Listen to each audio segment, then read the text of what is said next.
Hello dear students, आप सभी का स्वागत है इस बैच में जिसका नाम है द्रोणा बैच। और अभी हम लोग आ चुके हैं चैप्टर नंबर 6 पर जिसका नाम है सुपर पोजिशन ऑफ वेव्स। और ये 12th स्टैंडर्ड का बहुत ही इंपॉर्टेंट चैप्टर है एचएससी बोर्ड के लिए, महाराष्ट्र स्टेट बोर्ड के लिए। और किस तरीके से स्ट्रैटेजिकली आपको पढ़ाई करना है ताकि अभी भी आपको फिजिक्स में 60 से 65 मार्क्स इजीली मिल सके आउट ऑफ 70, उसकी स्ट्रैटेजी बना के मैं स्ट्रैटेजी वीडियो में डाल चुका हूं। वो स्ट्रैटेजी वीडियो आप लोग को मिल जाएगा मेरी प्लेलिस्ट में।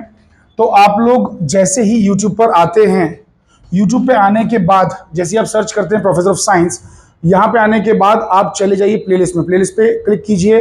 प्लेलिस्ट में पहुंचने के बाद आपको द्रोणा बैच मिल जाएगा, इसी के अंदर वो स्ट्रैटेजी वीडियो भी आपको मिल जाएगा। तो वो आप लोग जरूर देख लेना कि किस तरीके से पढ़ाई करना है।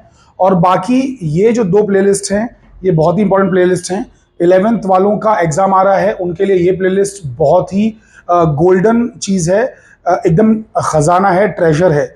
इसको अगर आप पूरा अच्छी तरीके से देख लेते हैं, खत्म कर लेते हैं विद इन 15 डेज, 14 से 15 दिन अगर आपने इसको देख लिया, ज़्यादा बड़े वीडियोस नहीं है, बहुत छोटे छोटे वीडियोस हैं, तो आपके कहीं भी 70 में से जो थियरी होता है 70 मार्क्स का, उसमें से कहीं भी नहीं गए 65 मार्क्स। 65 मार्क्स मिलना ही मिलना है, तो उसको जरूर देखिएगा।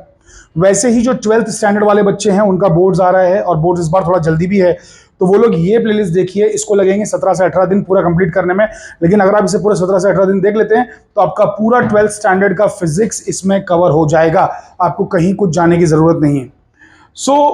ये चीजें देखिए, उसके बाद प्रैक्टिकल के वीडियोस और ये सारी चीजें मैं एग्जाम से पहले आपको दे दूंगा। मेरी कोशिश ये भी रहेगी कि मैं आपको प्रोवाइड करूं कुछ हैंड रिटन नोट्स। मैं कोशिश कर रहा हूं, वो लास्ट मोमेंट के नोट्स होंगे, लास्ट मोमेंट उसमें से आप पढ़ाई करके बहुत अच्छे मार्क्स ला सकते हैं, ठीक है। और मेरी ये भी कोशिश रहेगी कि मैं कुछ लैंग्वेज के सेशंस भी लेके आऊं, जैसे इंग्लिश हिंदी का पेपर अगर होगा तो उसके लिए भी कुछ ना कुछ लेके आऊं। मैं कोशिश करूंगा, मैं उसके लिए अभी से वादा नहीं कर रहा हूं, बट मेरी पूरी कोशिश उसके लिए जारी है। चलिए, तो बिना हम लोग वक्त गवाए लौट आते हैं अपने चैप्टर पे जिसका नाम है super position of waves.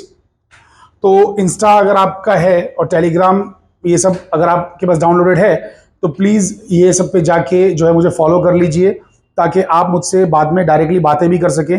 Because बहुत सारे बच्चे करियर से रिलेटेड सवाल मुझसे डीएम में पूछते हैं। इंस्टाग्राम पे आप मुझसे सवाल पूछेंगे, मैं आपको जवाब दूंगा, भले 2 दिन लगे, 4 दिन लगे, 6 दिन लगे, आपको रिप्लाई आएगा। लेकिन आप उसमें एकदम बेसब्र मत हो जाना, क्योंकि बेटा बहुत सारे काम होते हैं, आपको पता ही है दुनिया में, तो हम लोग किसी न किसी चीज़ में बिजी रहते हैं। तो अगर रिप्लाई उसी दिन का उसी दिन ना मिले तो आप लोग टेंशन मत लेना, रिप्लाई आपको ज़रूर मिलेगा, थोड़े दिन के बाद मिलेगा, लेकिन मिलेगा।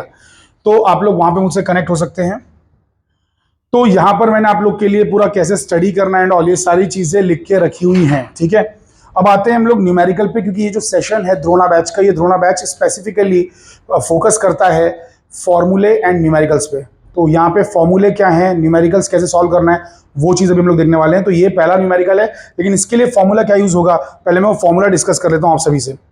तो सभी लोग थोड़ा सा यहाँ पे ध्यान दीजिए, लेट मी ऐड अ स्लाइड। तो यहाँ पर कैसे करके काम करना है इसको ध्यान से सभी लोग देखेंगे। आई होप कि सभी लोग रेडी हैं, मेरी बातें सब लोग सुनने के लिए तैयार हैं। ओके, तो आई होप कि अभी बोर्ड एकदम बराबर से आपको क्लियर है, मैं थोड़ा सा एडजस्टमेंट कर दिया है मैंने। तो ओके, तो यहाँ पे ध्यान दीजिए, देखिए कोई भी वेव रहेगी ना, तो इक्वेशन ऑफ अ वेव, तो किसी भी एक वेव की एक जनरल जो इक्वेशन है, एक जनरल इक्वेशन, वो कुछ ऐसी नजर आती है, y is equals to A sine के एक्स माइनस ओमेगा टी, या फिर A sine omega t minus k x. तो इस तरीके की कुछ इक्वेशन रहेगी, टेंशन लेना मत, ठीक है। अच्छा, कभी कभार इसको थोड़ा और जनरल बनाने के लिए हम लोग ऐसा भी कर देते हैं, मैं आपको बता देता हूं क्या करते हैं हम लोग। और थोड़ा जनरल बनाने के लिए इसमें यहाँ पे initial angle, initial phase phi भी डाल देते हैं, इसको बोलते हैं इनिशियल फेज फाई। यहां पर ये जो ओमेगा रहता है, ओमेगा, इसे बोलते हैं एंगुलर फ्रीक्वेंसी, इसका नाम है ओमेगा। नाम क्या है बेटा इसका, ओमेगा। इसको बोलते हैं एंगुलर फ्रीक्वेंसी, और इसका फॉर्मूला होता है ओमेगा इज इक्वल्स टू या तो थीटा बाई टी, या फिर 2 पाई बाई कैपिटल टी, या फिर 2 पाई इंटू फ्रीक्वेंसी 2 पाई एफ। तो ये इसका फॉर्मूला है, मतलब अलग अलग, ठीक है। एंगल अपॉन टाइम, समझ में आ रहा है। तो टोटल एंगल कितना रहता है सर्कल में, टोटल एंगल कितना रहता है सर्कल में, 2 पाई रहता है। 2 पाई बोले तो 360 डिग्री। और टोटल टाइम कितना लगता है घूमने में, तो एक बार घूमने में जो टोटल टाइम लगता है उसको बोलते हैं कैपिटल टी, यानी कि टाइम पीरियड। तो 2 पाई घूमने के लिए टाइम लगता है टाइम पीरियड जितना, ठीक है। 2 पाई घूमने के लिए जो टाइम लगता है वो लगता है टाइम पीरियड जितना, तो इसको याद रखना। फिर 1 upon time period, 1 upon time period होता है फ्रीक्वेंसी, तो फ्रीक्वेंसी वहां पे आ गया। ये जो ओमेगा है इसके यूनिट भी याद रखेंगे, इट इज रेडियन पर सेकेंड, ठीक है, ये बात याद रखना, रेडियन पर सेकेंड। अब बात करते हैं हम लोग इस के की। तो ये के क्या है, तो ये के को हम कहते हैं प्रोपगेशन कांस्टेंट, इसका नाम है प्रोपगेशन कांस्टेंट। अभी जो प्रोपगेशन कांस्टेंट होता है, प्रोपगेशन कांस्टेंट, इसका फॉर्मूला क्या होता है, तो के का फॉर्मूला होता है 2 पाई बाई लैम्डा। जहां पे लैम्डा क्या है, तो मैं वो सब नाम भी यहां पे लिख दे रहा हूं, ध्यान से देखिएगा सभी लोग। सो ये लैम्डा जो है ये होता है वेव लेंथ, वेव लेंथ, और इसका यूनिट मीटर या सेंटीमीटर रहेगा, ठीक है, क्योंकि लेंथ है ना, एक तरीके की लंबाई है। सो वेव लेंथ, सो मीटर में रहता है ये, ठीक है, समझ में आ रहा है।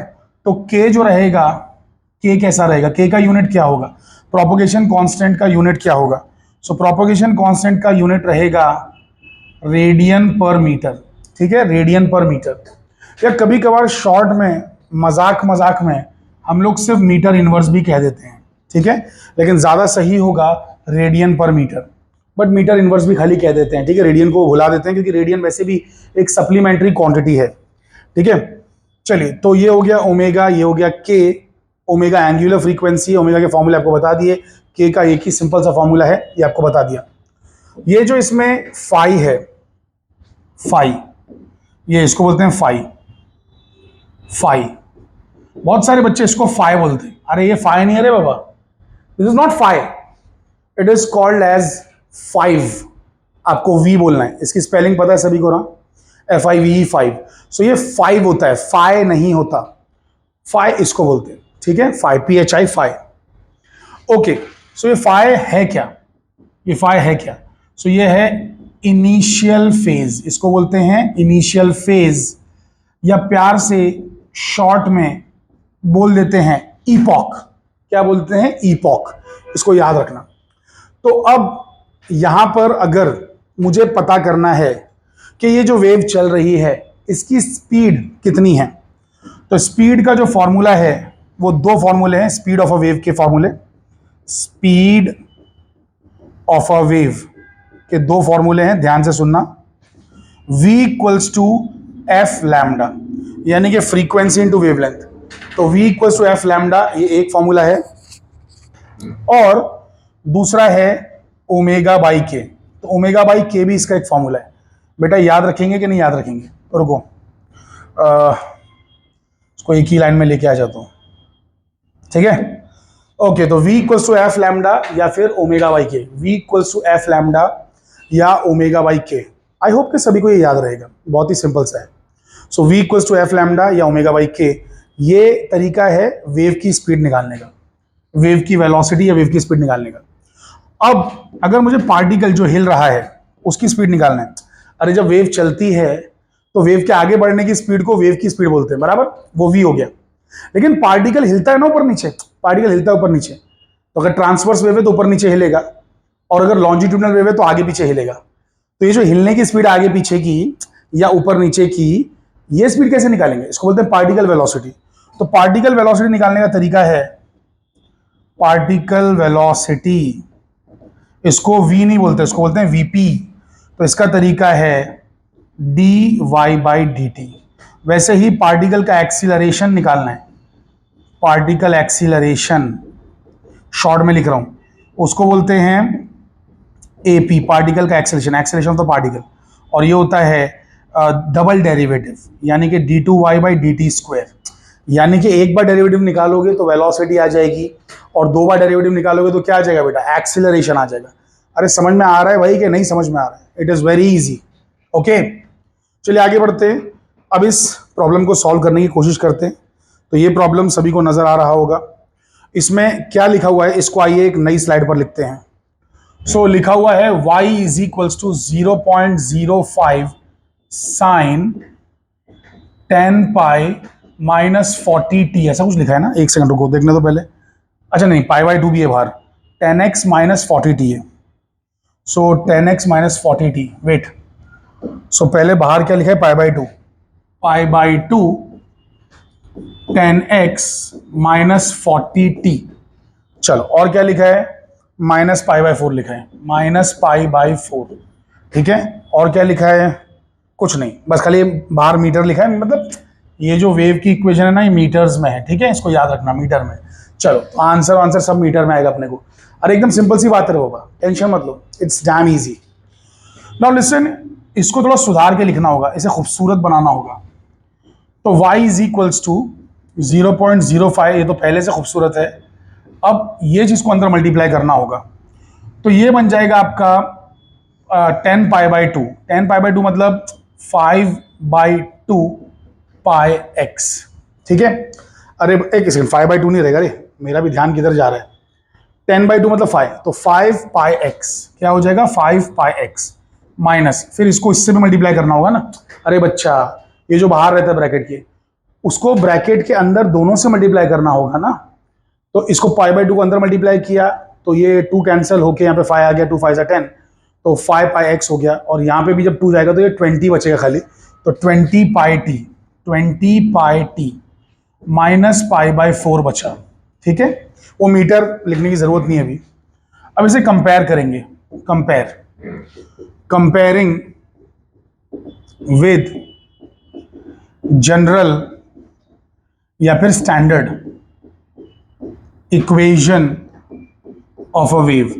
तो जनरल या स्टैंडर्ड इक्वेशन ऑफ वेव से जब कंपेयर करेंगे इसको, तो क्या मिलेगा, तो ये मिलेगा, देखो पहले तो देख लो कि स्टैंडर्ड इक्वेशन है क्या, y equals to a sine के x minus omega T plus 5। तो इस तरीके से कंपैरिजन आपको करना है बेटा, ध्यान से देखो। हाँ, ये हर एक बच्चे को समझ में आएगा, बहुत ही ईजी है। खाली आपको याद कर रखना कि वेव की इक्वेशन होती है a साइन के x minus omega T plus 5। तो जब आप दोनों चीजों को कंपेयर करेंगे तो आपको मिलेगा a की value. a by the way है क्या, a का मैंने नाम शायद लिखा नहीं है इधर, मैं लिख देता हूं। सो a का नाम है एम्पलीट्यूड। एम्पलीट्यूड बोले तो वेव की हाइट। तो जो वेव रहती है, मान लो वेव इधर जा रही है, तो वेव की जो हाइट होती है उसको बोलते हैं एम्पलीट्यूड, वेव की ऊंचाई को एम्पलीट्यूड बोलते हैं, ठीक है। सो लिसन, a की वैल्यू यहां से कितनी मिली हमको, a की वैल्यू हमको यहां से मिल गई है 0.05, ठीक है। उसके बाद k की वैल्यू, ध्यान से देखो, k की वैल्यू कंपेयर करो तो 5 पाई के आसपास आ गई है। और वैसे ही कंपेयर करो, ओमेगा की वैल्यू 20 पाई के आसपास है ना। और फाई की वैल्यू कितनी है, it is minus pi by 4, ठीक है। बस ये याद रखना, ये सब बस चीजें याद रखना। अब यहां पर k से हम क्या निकाल सकते हैं, तो हमको पता है कि जो k होता है वो होता है 2 पाई बाई लैम्डा, और उसकी वैल्यू 5 पाई दी हुई है। क्या दी हुई है, 5 पाई। तो यहां से लैम्डा कितना आ जाएगा, तो अब k को बुला दीजिए, k की वैल्यू तो आपने ले ली ना, तो k को इग्नोर कीजिए। अब आपको इस पे ध्यान देना है। तो पाई और पाई कैंसिल हो गया, लैम्डा ऊपर चला जाएगा।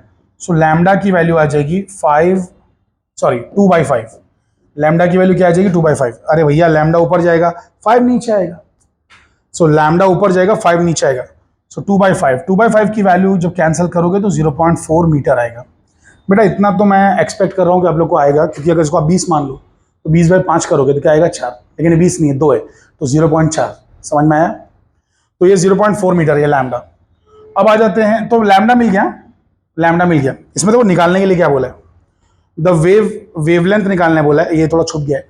वेवलेंथ निकालने बोला है, द फ्रीक्वेंसी निकालने बोला है, और वेव की वेलोसिटी निकालने बोला है, वेव की वेलोसिटी, ठीक है। सो वेवलेंथ निकालने बोला, वेवलेंथ आ गया, तो हमारा एक आंसर तो यहाँ पे हमें मिल चुका है। So we have got one answer which is wavelength. उसके बाद में फ्रीक्वेंसी निकालने बोला है, तो फ्रीक्वेंसी तो यहां से आ जाएगा। तो लिसन वेरी केयरफुली, ओमेगा की वैल्यू होती है 2 पाई एफ, और यहां हमें कितना मिला है, 20 पाई। सो अब आप इसको इग्नोर कर देंगे ओमेगा को, सिर्फ इन दोनों पे ध्यान देंगे। तो एफ जो है वो बच जाएगा, पाई पाई कैंसिल हो जाएगा, और ये 2 और 20 कैंसिल होके 10 मिलेगा। बेटा मिलेगा कि नहीं मिलेगा? सो 10 मिलेगा।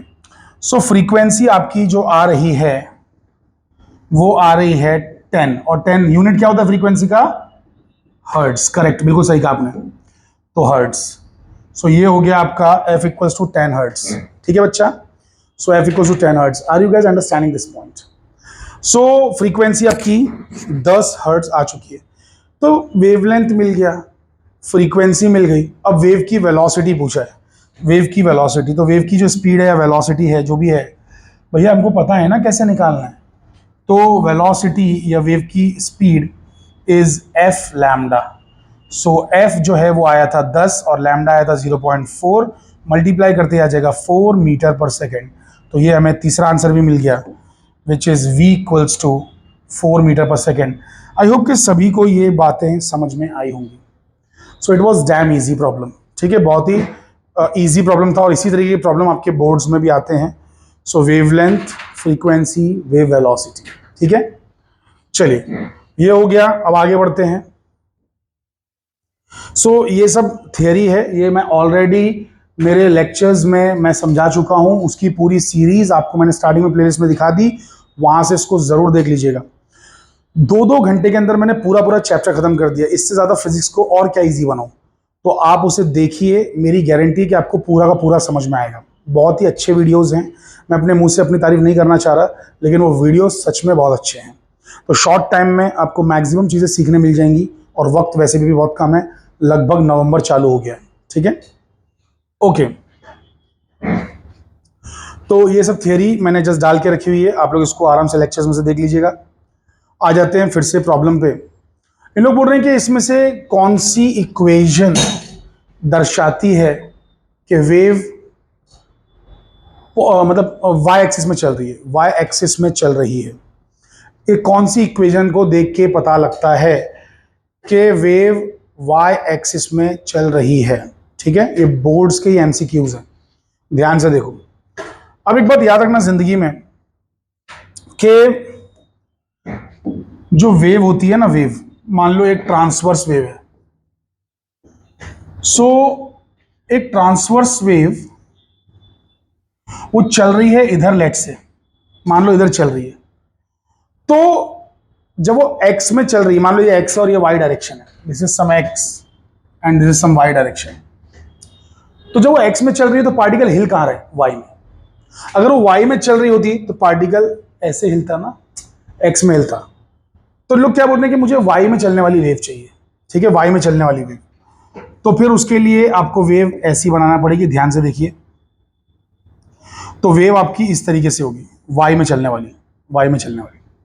तो पार्टिकल हिलेगा एक्स में। तो ये जो होता है, देखो वेव की जो इक्वेशन आपने लिखी थी अभी, ये वाली, ये इक्वेशन क्या कहती है मालूम है? ये जो ये पार्ट होता है ना, ये वाला पार्ट, ये इधर जो लेफ्ट में लिखा रहता है, ये पार्टिकल है, जो पार्टिकल हिल रहा है। तो पार्टिकल वाई में हिल रहा है, और ये जो रहता है ना ब्रैकेट के अंदर, वो रहता है कि वेव कहां जा रही है। तो एक्स में वेव जा रही है और वाई में पार्टिकल हिल रहा है, समझ गए? एक्स में वेव जा रही है और वाई में पार्टिकल हिल रहा है, तो उसकी इक्वेशन ऐसी रहती है। तो अब मुझे ये नहीं चाहिए, मुझे चाहिए कि वेव जाए वाई में और पार्टिकल हिले एक्स में। तो वेव जाए वाई में तो ब्रैकेट में वाई होना चाहिए, और पार्टिकल हिले एक्स में तो बाहर लेफ्ट में एक्स होना चाहिए। तो ऐसी कौन सी इक्वेशन है? एक ही इक्वेशन है, ऑप्शन ए। समझ में आया? अरे बहुत ही बचकाना है, लेफ्ट में जो लिखा रहता है वो क्या रहता है? पार्टिकल कहां हिल रहा है, तो पार्टिकल एक्स में हिल रहा है। ठीक है, और वेव चल कहां रही है? वाई में, वो ब्रैकेट में लिखा हुआ है। ठीक है, तो ब्रैकेट में वाई है, that's it. So it's damn easy. ठीक है, सो ये रहता है कि पार्टिकल कहां हिल रहा है, और ये वेव कहां चल रही है। ठीक है बच्चा, याद रखना। ओके, आगे बढ़ते हैं।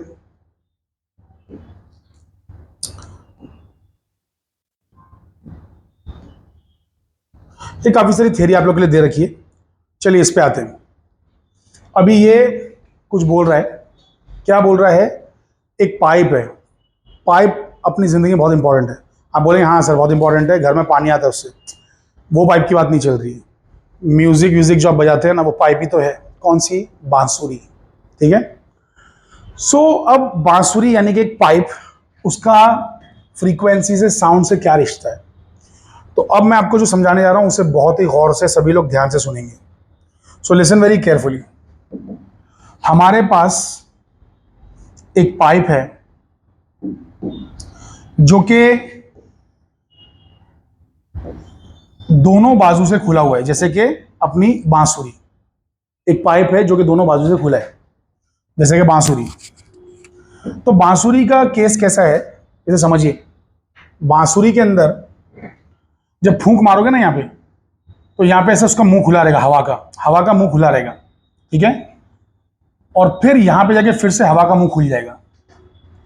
तो जहां पर ऐसा मुंह खुला रहता है ना, उसको बोलते हैं एंटी नोड। क्या बोलते हैं उसको? Anti node. ये मैं आपको है ना बेटा बहुत ही सिंपल वर्ड्स में समझा रहा हूं, इसकी डिटेल्स में मैं जा नहीं रहा हूं, क्योंकि ये सब चीजें अगर आपने पढ़ी हैं तो पढ़ी हैं, नहीं पढ़ी हैं तो आप नहीं समझ सकते। तो इसका अगर आपने चैप्टर देखा है मेरा वन शॉट, तो आपको ये 100% समझ में आएगा मैं क्या बात कर रहा हूँ। नहीं देखा है कोई बात नहीं, एग्जाम के हिसाब से जो पढ़ाई कराई जा रही है उसे ध्यान से सुनिए। तो यहाँ पे मुंह खुला हुआ है, इस खुले हुए मुंह को एंटी नोड कहते हैं, एंटी नोड। और जब भी दीवार नहीं होगी बांसुरी में, ना इस तरफ ना इस तरफ, अगर दीवार नहीं है, जो कि नहीं होती है बांसुरी में, नहीं होती दीवार, बट किसी किसी चीज में होती है। कोई कोई चीज ऐसी रहती है जिसमें एक साइड से बंद रहता है। ठीक है। तो अगर दोनों साइड से खुला हुआ है तो दोनों साइड पे एंटी नोड बनेगा, हवा आराम से वहां पे वाइब्रेट कर सकती है। सो ये भी एंटी नोड है, वो भी एंटी नोड है। और जहां पर ऐसा ये बन गया ना, ये ऐसा कट गया, तो यहां पे हवा वाइब्रेट नहीं करती है, तो बेसिकली इसको बोलते हैं नोड। इसका नाम है नोड। ठीक है, इसको बोलते हैं नोड। बस इतनी सी बात याद रखना। अभी जो पाइप की लंबाई है, इसे हम लोग बोलते हैं एल। पाइप की लंबाई को हम लोग एल बोलते हैं। क्या बोलते हैं? एल। और ये देखो, अगर आप ध्यान से देखो ना, तो जो वेव है, ये वेव, इसकी ये पूरी एक वेवलेंथ है। नहीं समझे? इधर देखो, ये ऐसा मैंने बनाया, ऐसा बनाया, फिर ऐसा बनाया। ये एक वेव है कि नहीं? ऑफ कोर्स है, 100% है। कैसे? ध्यान से सुनो।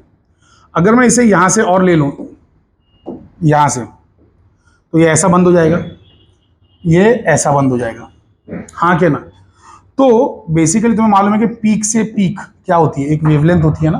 पीक से पीक क्या होती है? एक वेवलेंथ होती है, राइट? सो पीक से पीक एक वेवलेंथ होती है ना? पीक से पीक, तो यहां से है पूरी एक वेवलेंथ है ये। मतलब इतना पार्ट एक पाव वेवलेंथ है, फिर ये पाव वेवलेंथ है, फिर ये पाव वेवलेंथ है, फिर ये पाव वेवलेंथ है। पाव मीन्स क्वार्टर। अरे वो क्वार्टर नहीं रे बाबा, 1/4। ठीक है, 1/4, एक चौथाई हिस्सा, उसको बोलते हैं क्वार्टर।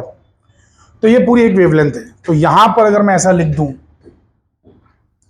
कि 1 लैम्डा इक्वल्स टू 1 एल, तो बिल्कुल परफेक्ट है। एक लंबाई में 1 लैम्डा आ रहा है। ठीक है, एक लंबाई में 1 लैम्डा आ रहा है। और यहां पे अगर मैं लैम्डा को हटा के उसकी जगह पे स्पीड वाली इक्वेशन डालूं, तो मुझे मिलेगा v/f is equals to L. यानी कि सिंपली कहने का मतलब ये है कि f की वैल्यू आ जाएगी v/l। f की वैल्यू v/l आ जाएगी। समझ रहे? अभी बस इतना जिंदगी में याद रखना कि जो ये पाइप रहता है ना, ये पाइप ऐसा खुला हुआ मुगा पाइप, इसमें कौन से केस आते हैं। एक केस ये आ गया सबसे बेसिक, पहला केस। दूसरा केस ये हो गया कि उसके बीच में कैसी पूरी फुल लूप आ गई, है ना? तीसरा केस कैसा रहेगा मालूम है? तीसरे केस में कुछ कहानी ऐसी रहेगी, ऐसा नीचे गया, ऊपर गया, फिर नीचे गया, फिर खुला मुंह उसका, फिर मुंह खुलेगा, है ना? इस तरीके से 2 लूप बीच में आ गई, 2 कंप्लीट लूप बीच में आ गए। सो ऐसे अलग अलग केसेस बनते जाते हैं।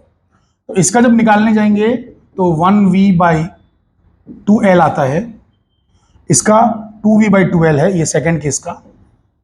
ठीक है, और थर्ड केस का आता है 3v/2l। ऐसा करके जब आप सॉल्व करोगे आपको ऑटोमेटिकली मिल जाएगा। अरे ये मैं अभी पूरा डिटेल में नहीं जा रहा हूँ रे बाबा, अपना ये सेशन न्यूमेरिकल्स प्लस फॉर्मूले का सेशन है।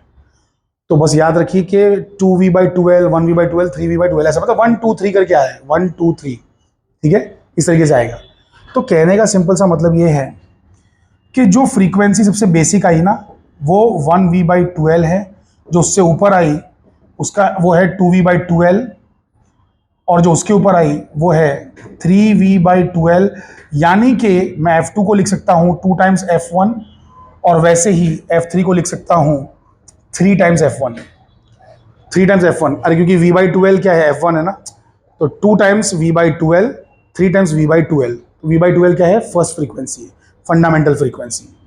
तो इसका नाम फंडामेंटल फ्रीक्वेंसी है, याद रखना। इसको क्या बोलते हैं, फंडामेंटल नोट। फंडामेंटल नोट इसका नाम है, फंडामेंटल नोट। ठीक है, इसका नाम है फर्स्ट ओवरटोन। क्या नाम है बेटा, फर्स्ट ओवरटोन।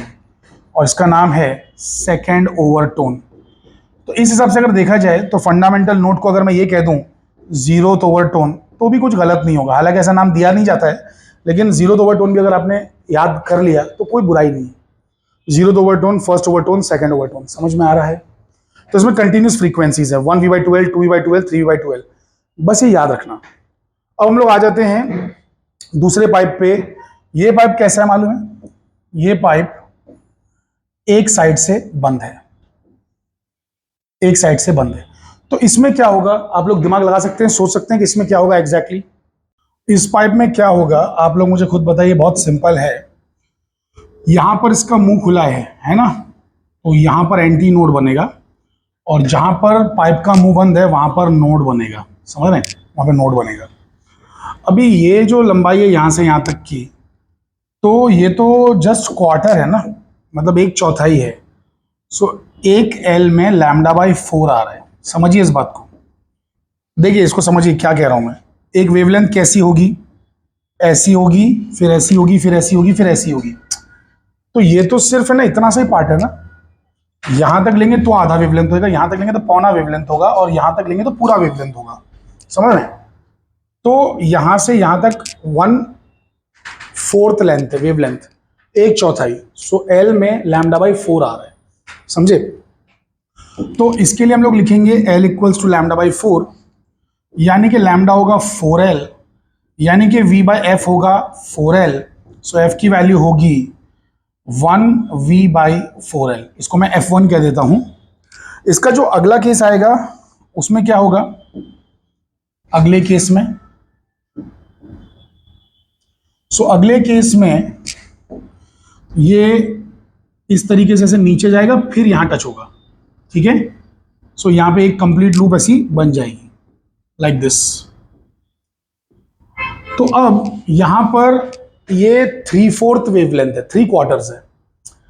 पाव, फिर नीचे पाव, फिर ऊपर पाव, एक पाव और मिल जाता तो 1 वेवलेंथ हो जाता, लेकिन उससे कम है, ये 1 से कम है। So this is 3 λ/4। सो इस एल में, इस एल लंबाई में 3 λ/4 आ रहा है। समझ रहे हैं कि नहीं समझ रहे हैं आप लोग। So basically 3 λ/4, so lambda is 4L/3, so V/F is 4L/3। तो सिंपली कहने का मतलब ये है कि F की वैल्यू आने वाली है 3V/4L। अगर आप इसको ध्यान से देखें तो डायरेक्टली F3 आया।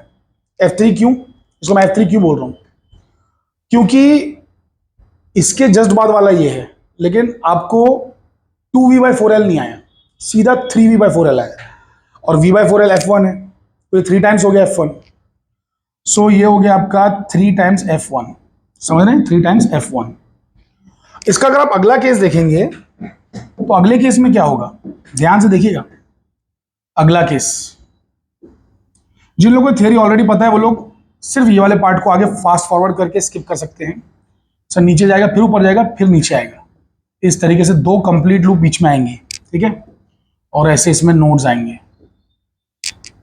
अब अगर आप यहां पे ध्यान से देखें तो यहां से लेके यहां तक एक पाव मतलब 1 quarter, 2 quarters, 3 quarters, 4 quarters, 5 quarters. So 5 बार पाव वेवलेंथ आ रही, पाव मतलब λ/4। सो एल में 5 λ/4 आ रहा है। इसको जब आप कैलकुलेट करेंगे तो आपको क्या मिलने वाला है, आपको मिलने वाला है F equals to simply 5V/4L, जिसको मैं F5 कहना चाहूंगा, क्योंकि ये 5 गुना ज्यादा बड़ा है F1 से, सॉरी 5 गुना, सो 5 टाइम्स F1 है। तो इसका ये मतलब हुआ कि यहां पर जो फ्रीक्वेंसीज आ रही है ना, F2 तो आ ही नहीं रही है। सो 1V/4L, 3V/4L, 5V/4L, इस तरीके से यहां पे कुछ कहानी बन रही है। समझ रहे हैं आप लोग? नाम रखने में नाम वैसा ही रहेगा जैसा पहले था, फंडामेंटल टोन या जीरोथ ओवर टोन। इसका नाम क्या रहेगा? इसका नाम रहेगा थर्ड नहीं, फर्स्ट ओवरटोन। क्या नाम रहेगा? First overtone. इसका नाम क्या रहेगा? Second overtone. नाम वही रहेगा। अरे बाबा, ये सीक्वेंशियल नेमिंग होती है हमेशा, याद रखना। ओवरटोन से ना सीधा सीधा नंबर्स ऐसे ही देते हैं, 0 1 2। समझ में आया? तो वैसे ही यहां पर भी यही होगा, 0 1 2। लेकिन दूसरा एक नॉमेनक्लेचर भी जो आपको सीखना है, दूसरा नॉमेनक्लेचर नामकरण कर लेते हैं हम लोग। वो कैसा है, ध्यान से देखिएगा। तो यहां पर जो ये चीज है, इधर देखो, ये जो पहला दिख रहा है ना, पहला, इसको डायरेक्टली हम लोग बोलते हैं फर्स्ट हार्मोनिक। इसका नाम है फर्स्ट हार्मोनिक, हार्मोनिक। और ये जो चीज है जिसमें F2 लिखा है, उसको बोलते हैं सेकंड हार्मोनिक। तो हार्मोनिक है ना, नाम तभी देना जब वो चीज हो, जब वो चीज रहेगी तो ही नाम देना है। ठीक है? अब देखो यहां पर ये है, जैसे कि ये वाला, ये है थर्ड वाला है, तो थर्ड हार्मोनिक। अच्छा, जो नहीं है वहां पर हार्मोनिक नाम नहीं आएगा। जैसे फॉर एग्जांपल, अगर तुम इसका देखते हो, pipe close eight one and का देखते हो, pipe close eight one and, तो इसको ध्यान से देखो। यहां पर किधर गया? F1 F3 F5 है ना, पहले F1 है, फिर F3 F5 है। तो F1 है तो फर्स्ट हार्मोनिक, क्या नाम रहेगा? First harmonic. F3 है तो थर्ड हार्मोनिक, और ये वाला है 5 है तो क्या रहेगा? Fifth harmonic. मतलब अगर किसी ने पूछा कि पाइप अगर दोनों बाजू से खुला है तो उसके कौन कौन से हार्मोनिक्स प्रेजेंट है, तुम बोलोगे 1 2 3 4 5 सब प्रेजेंट है।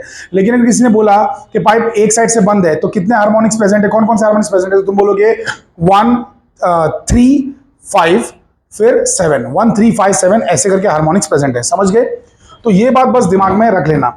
ओवरटोन्स में भेदभाव मत करना। ओवरटोन्स में उधर भी 0 1 2 3 आएगा, इधर भी 0 1 2 3 आएगा। That's it.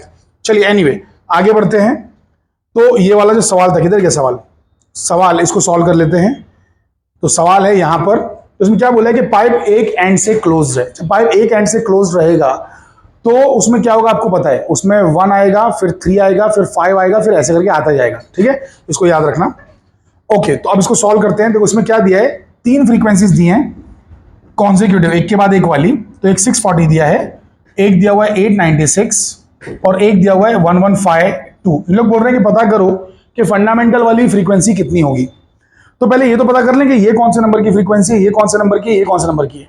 इतना गारंटी है कि ये कुछ ऐसा ही रहेगा। जैसे हो सकता है ये 1 हो, ये 3 हो, ये 5 हो, या ये हो 5 7 9, या हो सकता है 3 5 7, या हो सकता है कि 9 11 13, ऐसा कुछ रहेगा। तो इसको डिवाइड करिए, पहले इसको डिवाइड करिए। तो इसको जब आप डिवाइड करेंगे, ध्यान से देखिएगा, तो इसको हम लोग डिवाइड करने की कोशिश करते हैं। 4 से डिवाइड करूं क्या? 4 से जाएगा ये? 4 से लग रहा तो है कि सब कुछ जाएगा 4 से। Let's check. 4 से डिवाइड करते हैं तो 4 1 जा 4, बचा 24, तो 4 6 जा 24, और फिर आ गया 0। फिर 4 2 जा 8, 4 2 जा 8, बचा 16, 4 4 जा 16। फिर इसको 4 2 जा 8, 3 और 5 बचा, 4 8 जा 32, फिर 3 बचा और 2 बचा, 4 8 जा 32। अब ये चीज वापस 4 से जाएगी? हाँ जाएगी। तो चलो 4 से और डिवाइड कर लेते हैं।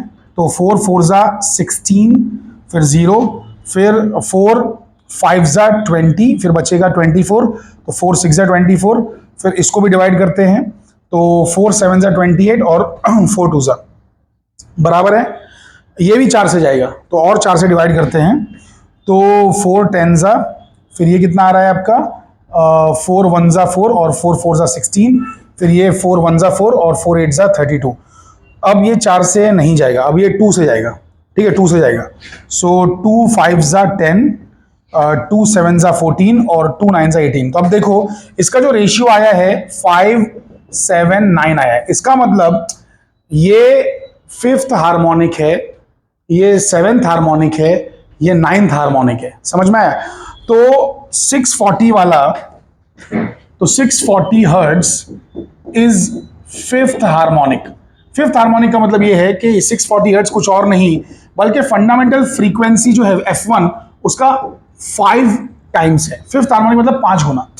अरे समझ में आया कि नहीं? तो फिर फंडामेंटल फ्रीक्वेंसी हो जाएगी 640/5। तो जब 5 से मैं डिवाइड करूंगा तो 5 1 जा 5, फिर उसके बाद में कितना बच रहा है 1 और 4, सो 5 2 जा 10, बच रहा है 4 और 0, सो 5 8 जा 40, दैट्स इट। तो ये आ गई आपकी fundamental frequency 128 hertz, that's it. Fantastic. तो ये हो गया। तो बहुत ही सिंपल है। अरे जो फ्रीक्वेंसीज दिए ना उनका रेशियो ले लो यार, जो फ्रीक्वेंसीज दिए उनका रेशियो ले लो।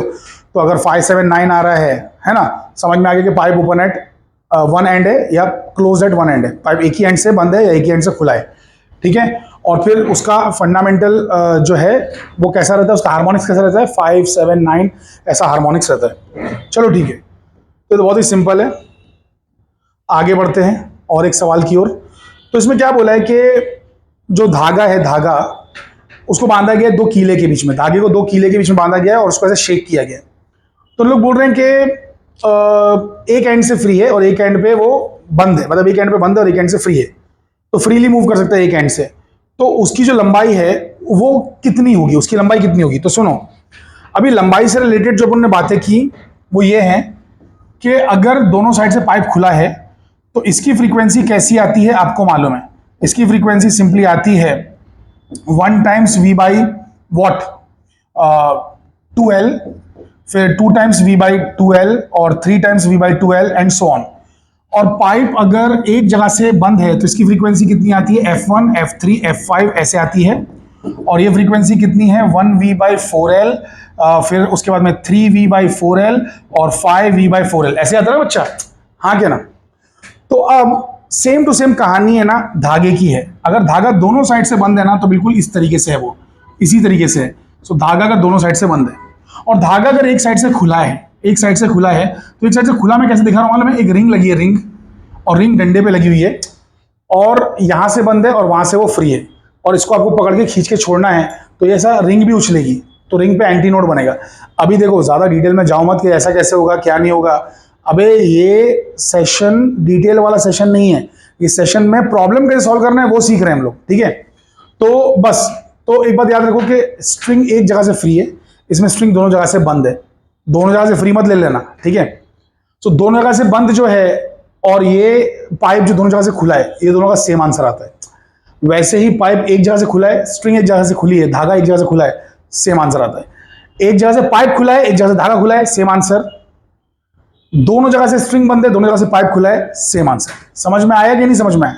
तो सेम आंसर आएगा। तो अब इन लोगों ने सवाल क्या पूछा देखो कि वेवलेंथ जो है वो क्या रहेगी, odd multiple of lambda by 4, even multiple of lambda by 4, odd multiple of lambda by 2। तो अगर मैं यहां पे ध्यान से देखूं और मुझे लैम्डा की बात कही जा रही है, केस ये वाला बोला है एक एंड से स्ट्रिंग खुली है, तो इसमें तो तुमको मालूम है ना कैसा आया था शुरुआत में लैम्डा। लैम्डा कैसा आया था, इधर देखो लैम्डा कैसा आया था, देखो लैम्डा कैसा आया था। सो लेंथ थी लैम्डा बाई 4, 1 लैम्डा बाई 4, उसके बाद में 3 लैम्डा बाई 4 दिख रहा है, और उसके बाद में 5 लैम्डा बाई 4। सो 135 है क्या, ऑड है ना, 135 और मल्टीपल ऑफ लैम्डा बाई 4, खत्म हो गया, यही आंसर है। So length of the string is odd multiple of lambda by 4, that's it. Option A is the right answer, that's it. I hope कि आपको समझ में आया, बहुत सिंपल सा सवाल है। चलिए आगे बढ़ते हैं, अगले सवाल की ओर प्रस्थान करते हैं। सो यहां पे बोला है कि पाइप क्लोज्ड है वन एंड पर, एक एंड पर पाइप क्लोज्ड है और वो वाइब्रेट कर रहा है कि उसमें 3 नोड्स बन रहे हैं, 3 नोड्स, हाँ 3 नोड्स बन रहे हैं, ये बात याद रखना। तो लोग बोल रहे हैं कि उसकी जो फ्रीक्वेंसी इस वक्त वाइब्रेशन की वो फंडामेंटल कितनी गुना है, कितनी टाइम से। तो चलो 3 नोड्स वाला देख लेते हैं डायग्राम। 3 नोड्स वाला डायग्राम किधर है, 3 नोड्स हैं इसमें, हाँ pipe open at one and है ये, या क्लोज एट वन एंड है, एक नोड, 2 नोड, 3 नोड, 3 नोड बन गया। एक नोड यहां बन रहा है, एक नोड यहां बन रहा है, एक नोड यहां बन रहा है, तो 3 नोड लोगों ने बोला है। अरे pipe close eight one and में 3 नोड बन रहा है, और वो 3 नोड अगर बन रहा है तो ये जो फ्रीक्वेंसी है फंडामेंटल का कितना गुना है, तो ये वाली फ्रीक्वेंसी अपने को आ चुकी है फंडामेंटल का 5 टाइम्स, तो आंसर है 5, दैट्स इट, आंसर इज 5।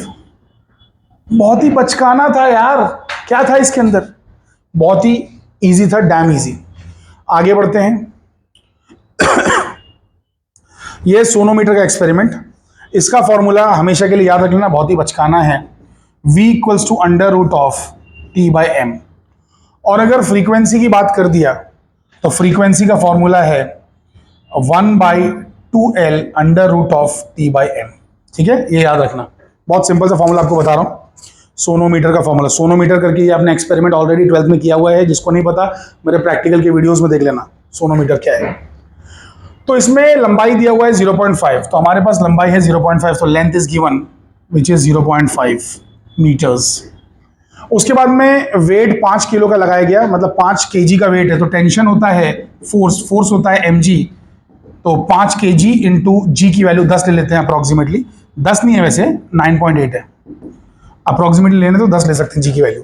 चलिए ओके, आगे क्या, फंडामेंटल फ्रीक्वेंसी वाइब्रेशन दिया हुआ है विच इज 100 हर्ट्ज, तो इसकी वैल्यू 100 दी हुई है, 100 दी हुई है।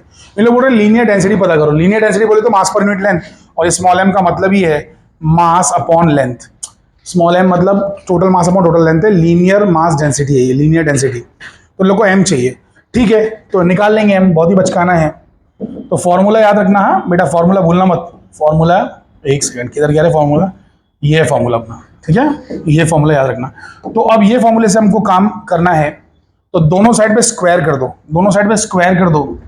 स्क्वायर करेंगे तो ये बनेगा एफ स्क्वायर, यहां पे हो जाएगा 1/4L स्क्वायर, और रूट हट जाएगा t बाई एम हो जाएगा। अब अपने को m चाहिए, तो m को लेके आओ एक बाजू, तो यहां पे m रहेगा,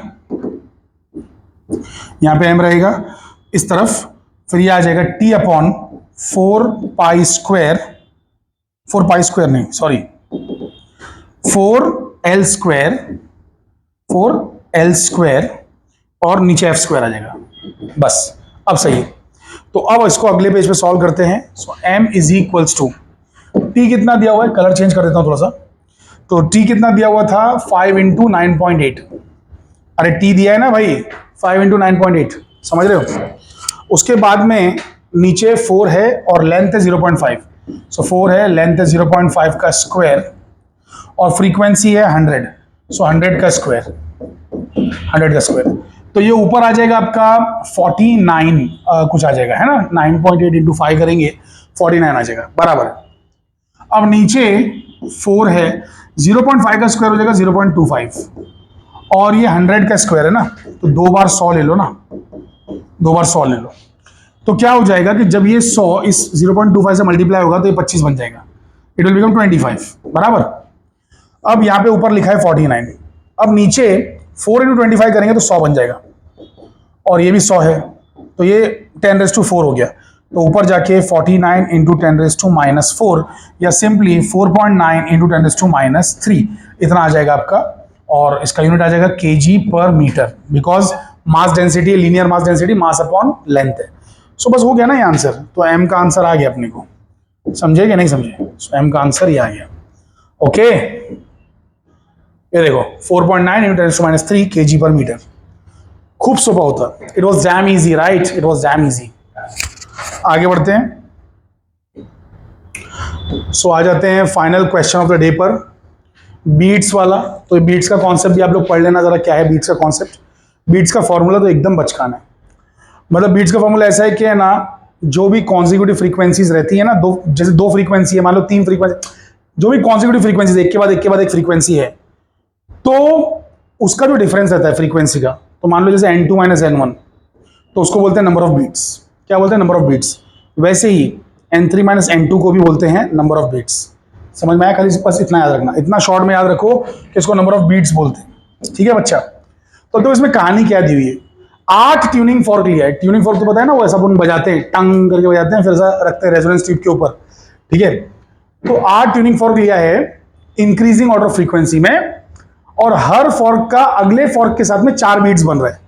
तो मतलब यानी कि अगर मैं n2 माइनस n1 करूंगा तो मेरे को 4 मिलेगा, या n2 जो है ना वो n1 से थोड़ा ज्यादा है, मतलब n1 की जो भी फ्रीक्वेंसी रही होगी ना, पहली फ्रीक्वेंसी, उसमें 4 ऐड कर दो तो n2 की फ्रीक्वेंसी आ जाएगी। अरे मान लो कि 400 है, तो 400 प्लस 4 कितना होगा, 404, तो ये 400 है तो ये 404 है, समझ में आया। अगर ये 500 है तो ये 504 है, समझे कि नहीं समझे। अगर ये 50 है तो ये 54 है।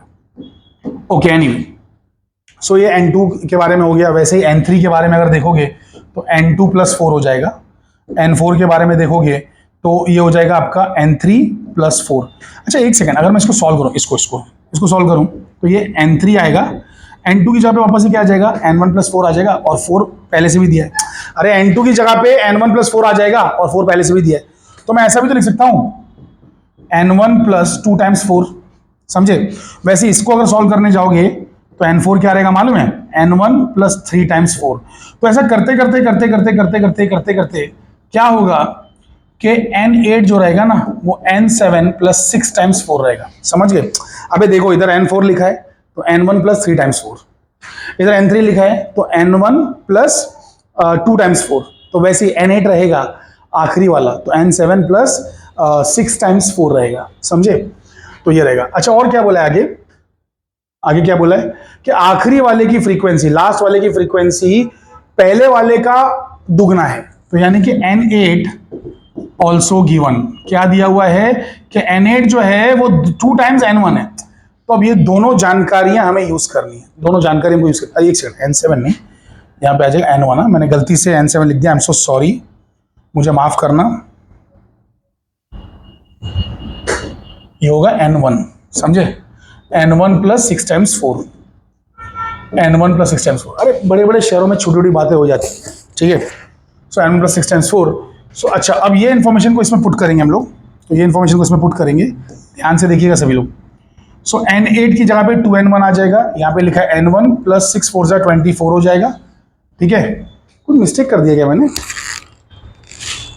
हाँ मिस्टेक तो कर दिया ना, सॉरी। 7 टाइम्स 4 होगा ना, ये 7 टाइम्स 4 होगा, सॉरी सॉरी सॉरी, 7 टाइम्स 4। अरे N4 है तो 3 टाइम्स 4 हुआ, N3 है तो 2 टाइम्स 4 हुआ, तो N8 रहेगा तो 7 टाइम्स 4 है, ठीक है। हो जाता है, हो जाता है, हो जाता है। रात का वक्त है यार, बड़ी मुश्किल से बना रहा हूँ सब ये वीडियो, वक्त नहीं मिल पाता है। एनीवे सब लोग ध्यान दीजिए। सो यहाँ पर 7 4 जा 28 आ जाएगा, so therefore 2N1 minus N1 कितना हो जाएगा, N1 इज 28 हर्ट्ज, बस आ गया ना पहला फ्रीक्वेंसी। फिर आखिरी वाला क्या रहेगा, N8 क्या रहेगा, N8 इज 2 टाइम्स N1 यानी कि 2 टाइम्स 28 यानी कि सिंपली 56, दैट्स इट, ओवर। तो एक आया 28 हर्ट्ज, एक आया 56 hertz, that's the final answer. I hope कि सभी के समझ में आई ये बातें। दैट्स इट, ये था आखिरी सवाल आज का। सो will stop here for today. अगर आपको लेक्चर्स अच्छा लग रहा है बेटा तो आगे मैं ऐसे लेक्चर्स लाता रहूं, तो प्लीज़ अपने दोस्तों तक ये लेक्चर्स पहुंचाइए, कमेंट सेक्शन में मुझे मोटिवेट कीजिए, बोलिए कि हाँ सर लेक्चर अच्छा लगा, प्लीज़ और लेक्चर लेके आइए। ऐसे लेक्चर मैं लाता रहूंगा जल्द से जल्द, ठीक है। So will stop here for today, thank you very much everybody. Subscribe नहीं किया तो प्लीज़ सब्सक्राइब कर लो यार, okay, bye bye, take care, okay, thank you.